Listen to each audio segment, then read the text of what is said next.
भैया बहनों, आज हम लोग ऋजु रेखीय पथ पर गति के बारे में अध्ययन करेंगे।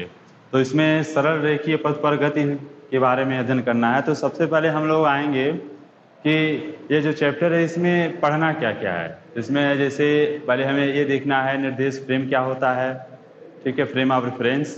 फिर सरल रेखा में गति, चाल, वेग, एक समान और असमान गति, माध्य चाल, तात्क्षणिक वेग, एक समान त्वरित गति, वेग समय ग्राफ, स्थिति समय ग्राफ, एक समान त्वरित गति के लिए संबंध जो ग्राफी विवेचना है, और आपेक्षिक वेग, इन सब के बारे में हमें अध्ययन करना है।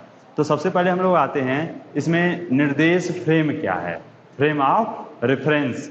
तो ध्यान दें, जैसे हम लोग निर्देशांक निकाय के बारे में जानते हैं कि क्या होता है, तो उसमें अगर हम लोग देखें कि ये जो निर्देश फ्रेम है यह है क्या, तो यह एक प्रकार का एक ऐसा निर्देशांक निकाय है, एक ऐसा कोऑर्डिनेट सिस्टम है जिसके सापेक्ष वस्तु की स्थिति एवं उसकी गति का निर्धारण किया जाता है। जैसे किसी वस्तु अथवा कण का जो निर्देशांक है तो उसको हम लोग x, y, z, तो x, y, z लें तो वह मूल बिंदु के सापेक्ष वस्तु अथवा कण की स्थिति को व्यक्त करता है। जो निर्देशांक x, y, z है तो वह क्या प्रदर्शित करता है, तो मूल बिंदु के सापेक्ष वस्तु अथवा कण की स्थिति को बताता है कि वह मूल बिंदु के सापेक्ष x अक्ष पर कितना है और y अक्ष पे कितना और z अक्ष पे कितना है। इस तरह से एक निर्देश फ्रेम में यदि हम समय मापन हेतु एक घड़ी की भी व्यवस्था कर दें तो इससे क्या होगा कि भिन्न भिन्न क्षणों पर वस्तु की स्थिति का एक अद्वितीय आकलन किया जा सकता है। तो ऐसा निर्देश फ्रेम जिसमें हम समय को भी इंक्लूड कर देते हैं तो उसे हम समय आकाश निर्देशांक फ्रेम कहते हैं। समय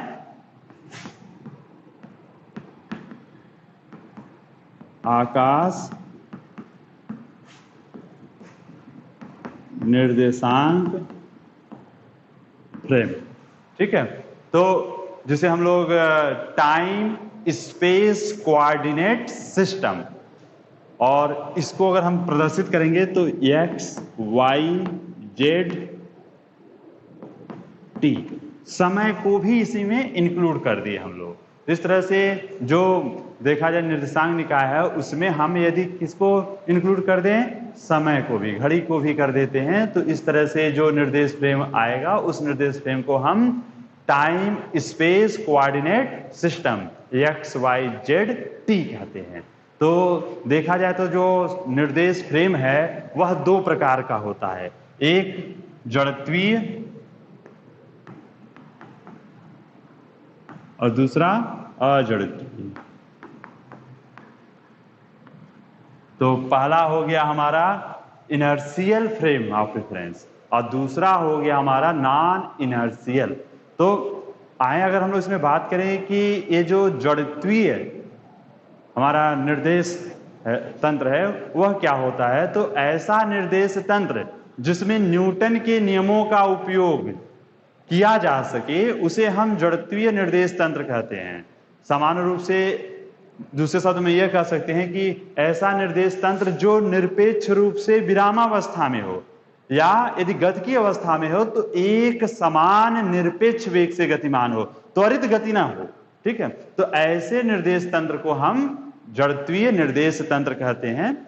तो दूसरा अजड़त्वीय निर्देश तंत्र, इसी का उल्टा कर दें कि वे सभी निर्देश तंत्र जिसमें न्यूटन के गति के नियम लागू नहीं होते हैं, वैध नहीं होते हैं, उनको हम अजड़त्वीय निर्देश कहते हैं। और दूसरे शब्दों में कह सकते हैं कि ऐसा निर्देश तंत्र जो एक समान रेखीय त्वरण से गतिमान हो या एक समान चाल से घूर्णन कर रहा हो, तो ऐसे निर्देश तंत्र को हम अजड़त्वीय निर्देश तंत्र कहते हैं।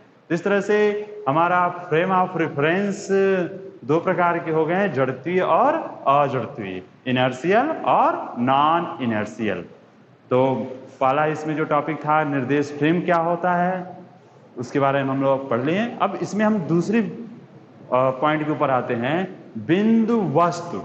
इसी में बार बार आएगा बिंदु वस्तु, पॉइंट ऑब्जेक्ट। ये पॉइंट ऑब्जेक्ट क्या है इसकी बात करें तो ध्यान दें कि अगर हम किसी वस्तु की गति का वर्णन कर रहे हैं तो इससे पहले हमको क्या करना होगा कि मानना होगा कि जो वस्तु है कि यह मान ले कि वस्तु इतनी छोटी है कि वह दूरी के सापेक्ष एक कण या वस्तु मान सकते हैं। तो यदि किसी वस्तु द्वारा चली गई दूरी किसी समय अंतराल में बहुत अधिक है, उसकी जो चली गई दूरी बहुत अधिक है, किसकी तुलना में? वस्तु के आकार की तुलना में। जैसे अगर कोई ट्रेन ही की बात करें तो ट्रेन लंबा होता है, लेकिन यदि हम ट्रेन की बात करें कि यदि वह 1000-2000 किलोमीटर चली है तो उस 1000-2000 किलोमीटर की तुलना में जो उसका आकार है ट्रेन का, वो तो बहुत छोटा हो गया। तो इस तरह से उस चली गई दूरी की तुलना में उस वस्तु का आकार यदि छोटा है तो उस वस्तु को हम बिंदु वस्तु मान सकते हैं।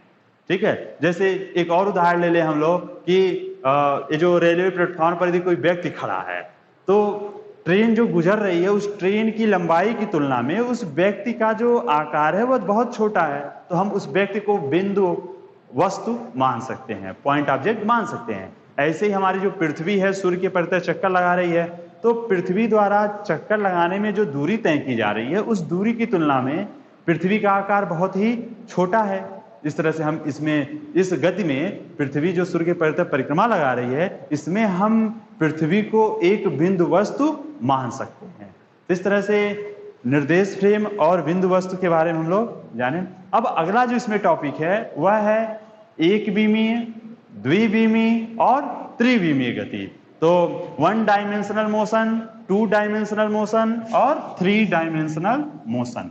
नाम से ही स्पष्ट है इसकी परिभाषा कि एक बीमीय गति मतलब जो गति हो वह एक बीमा में हो, 1 डायमेंशनल हो। तो जैसे अगर हम कहें कि एक्स वाई जेड जो हमारे निर्देशांक है, इनमें से किसी एक निर्देशांक को समय के साथ परिवर्तन के द्वारा प्रदर्शित किया जाए। अब इसमें जो 2 निर्देशांक रहेंगे वो क्या रहेंगे? नियत रहेंगे। जैसे मान लेते हैं कि कोई एक रस्सी है, इस रस्सी पर यदि कोई कीड़ा चल रहा है तो इसकी जो गति हो गई वह एक बीमीय गति हो गई। ठीक है, सीधी पटरियों पर रेलगाड़ी दौड़ रही है तो उसकी भी गति हो गई एक बीमीय गति हो गई। तो इस तरह से इसमें परिवर्तन किसमें होना चाहिए? सिर्फ एक डायमेंशन में ही परिवर्तन हो, बाकी जो 2 डायमेंशन हो वो क्या हो? नियत हो। तो ऐसी गति को हम कहेंगे एक बीमीय गति, 1 डायमेंशनल मोशन। अब अगला जो इसमें है द्विबीमीय गति, 2 डायमेंशनल मोशन। तो इसमें हमारा जो 3 ये निर्देशांक हैं, इनमें से किन्हीं 2 निर्देशांक जैसे हम लोग इसमें कहते हैं कि एक्स वाई या एक्स जेड या वाई जेड, इनमें से किन्हीं 2 निर्देशांक का समय के साथ जो परिवर्तन हो रहा है, तो ऐसे गति को हम क्या कहेंगे? द्विबीमीय गति हो तो उस गति में सिर्फ किन्हीं 2 निर्देशांकों में परिवर्तन हो समय के साथ, तो ऐसे गति को हम द्विबीमीय गति कहेंगे। जैसे मान लेते हैं किसी फर्श पे कोई कीड़ा रेंग रहा हो, तो उस कीड़े की जो गति हो गई, जैसे चींटी है तो सीधी तो चलेगी नहीं, टेढ़ा मेढ़ा ही चल रही है। तो अगर फर्श पे वो चल रही है तो फर्श पे चल रही है तो 2 निर्देशांकों का परिवर्तन हो रहा है समय के साथ, तो वह गति हो गई द्विबीमीय गति। जैसे इसमें एक और भी, जैसे वृत्तीय गति कोई कर रहा है तो वृत्तीय गति कर रहा है तो किसी समतल में, तो उसकी भी गति कैसी हो गई? द्विबीमीय गति हो गई। प्रक्षेप गति जो हम लोग पढ़ते हैं, प्रक्षेप गति भी क्या हो गई? द्विबीमीय गति। अब हम अगले टॉपिक पे आते हैं, जैसे त्रिबीमीय गति क्या है? 3 डायमेंशनल मोशन।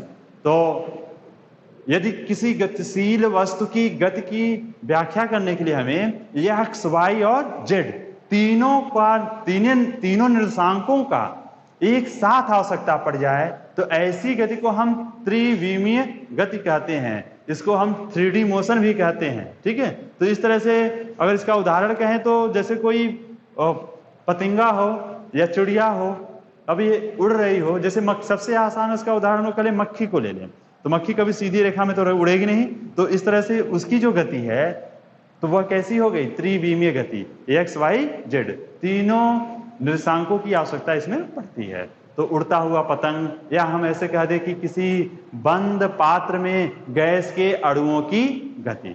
तो इस तरह से आज हम लोगों ने एक बीमीय, द्विबीमीय और त्रिबीमीय गति के बारे में पढ़ा।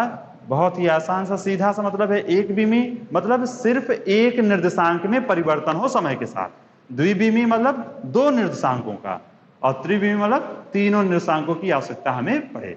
तो ऐसी गति को हम लोग अगर कहीं हो रहा तो उसको हम लोग डिफाइन कर सकते हैं। अब इसको अगर हम लोग देखें तो अब अगला जो टॉपिक हमारा है वह है सरल रेखा में गति।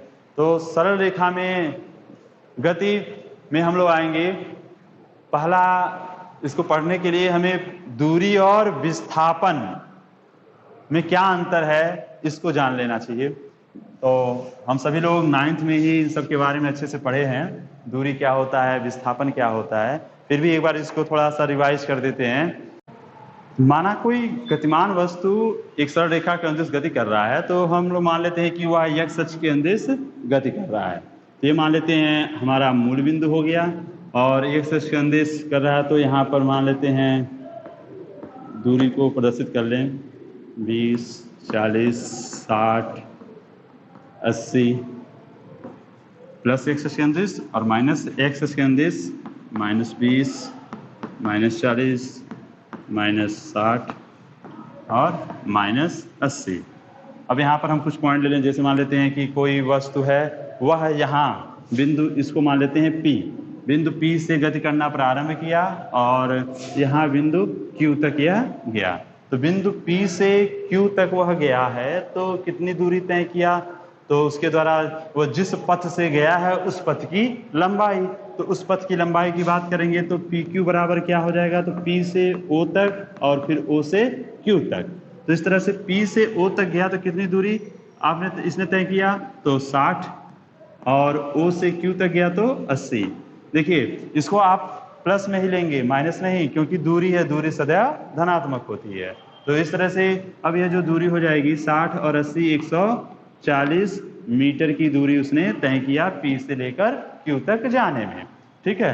अगर हम विस्थापन की बात करें तो P से Q का जो विस्थापन होगा वह कितना होगा, तो PQ बराबर अंतिम स्थिति, तो अंतिम स्थिति उसकी है 80 माइनस प्रारंभिक स्थिति उसकी -60 है, तो 80 + 60 बराबर 140 मीटर। तो यहाँ पर हम देखेंगे कि जितना विस्थापन है उतना ही दूरी है, दूरी और विस्थापन समान है। लेकिन अगर हम ये कहें कि यह P से Q तक गया और Q से वापस P तक आ गया, अब दूरी कितना हुआ, तो दूरी हमारा P से Q तक जाने में 140 और आने में फिर 140, टोटल दूरी हमारा हो जाएगा 280 मीटर।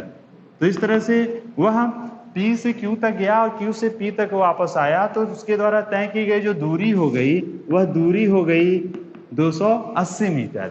लेकिन अगर हम विस्थापन की बात करें तो विस्थापन अंतिम स्थिति माइनस प्रारंभिक, तो अंतिम स्थिति भी P है और प्रारंभिक भी P है, तो अंतिम स्थिति आपका -60 माइनस प्रारंभिक स्थिति वो भी -60, तो माइनस माइनस प्लस हो जाएगा, तो -60 और +60 बराबर हो जाएगा आपका 0। इस तरह से विस्थापन क्या आ गया, विस्थापन बराबर 0। तो यहां पर आप देखेंगे कि ये जो विस्थापन है वह उसकी प्रारंभिक और अंतिम स्थितियों पे ऊपर डिपेंड कर रहा है, और उसमें अंतिम स्थिति माइनस प्रारंभिक स्थिति इस तरह से है। जैसे हम यहाँ से बात करें कि खैलाबाद से गोरखपुर की दूरी अभी ये 35 किलोमीटर, तो कोई व्यक्ति खैलाबाद से गोरखपुर गया है तो कितनी दूरी तय किया, 35 किलोमीटर, फिर वापस आ गया तो फिर 35 तय किया, तो इस तरह से टोटल दूरी कितना हो गया, 70 किलोमीटर। लेकिन विस्थापन की बात करें तो जहां से गया वहीं पर वापस आ गया, विस्थापन हो गया 0। ठीक है। तो इस तरह से हमारा जो विस्थापन है वह धनात्मक हो सकता है, ऋणात्मक हो सकता है, शून्य हो सकता है, लेकिन जो दूरी है वह सदैव धनात्मक ही होगी, वह ऋणात्मक नहीं हो सकती है। इस तरह से दूरी और विस्थापन की बात करें तो विस्थापन का संबंध है गतिमान वस्तु की प्रारंभिक और अंतिम बिंदुओं से होता है, न कि वस्तु के द्वारा तय किए गए पथ से। ठीक है।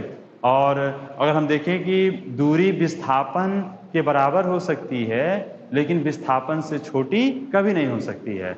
दूसरे शब्दों में इसको कह सकते हैं कि दूरी और विस्थापन इनका जो अनुपात है वह सदैव 1 के बराबर या 1 से अधिक होगा। मतलब दूरी विस्थापन के बीच की बात करें तो दूसरे शब्द में कह सकते हैं कि